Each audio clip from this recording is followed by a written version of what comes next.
2 days ago, President Trump doubled down on his disagreement with the Israeli attack on Iran's South Pars oil field. When asked if he had talked to Netanyahu about the attack, he said this. I told him, don't do that, and he won't do that. But on occasion, he'll do something, and if I don't like it, and so we're not doing that anymore. The President of the United States just told Israel no, on camera at the White House. And within 24 hours, he took on NATO with this post. Without the USA, NATO is a paper tiger. They didn't want to join the fight to stop a nuclear-powered Iran. Cowards. And we will remember. Israel and NATO slapped down within 24 hours. One for its military action, the other for its complete lack of it. But both in service to the same master. Britain's great game strategy to keep the Middle East in perpetual turmoil, controlling the world economy through energy choke points. Donald Trump is done playing that game. But if you're trying to make sense of this by following the media, mainstream or otherwise, good luck.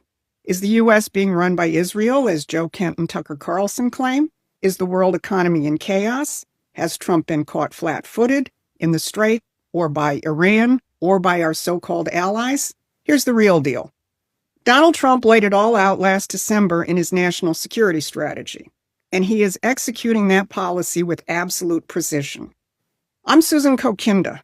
When the national security strategy dropped last December, I was one of the first to highlight its importance, because I've spent decades studying how U.S. foreign policy was subverted by British imperial thinking.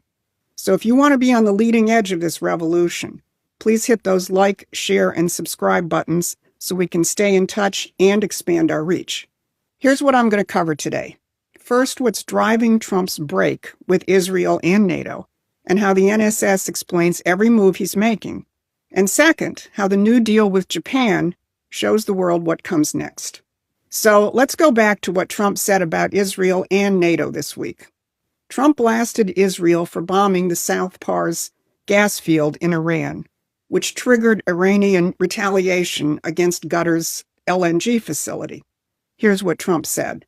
Israel, out of anger for what has taken place in the Mideast, has violently lashed out at a major facility known as the South Pars gas field in Iran. No more attacks will be made by Israel pertaining to this extremely important and valuable South Pars field.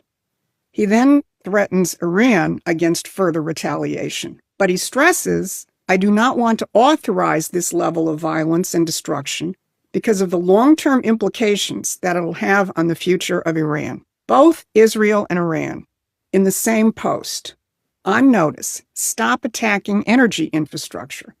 That is not standard American presidential behavior. That is a president whose interests don't align with either party in that conflict. Then Axios spelled out what's really going on with this headline. Trump aides foresee Iran endgame divide. Israel doesn't hate chaos. A White House official told Axios bluntly, Israel doesn't hate the chaos. We do. We want stability. Netanyahu, not so much, especially in Iran. That sums it up. Chaos is the operating principle of the great game, and Trump just said it out loud, that his partner in this war has different objectives than he does.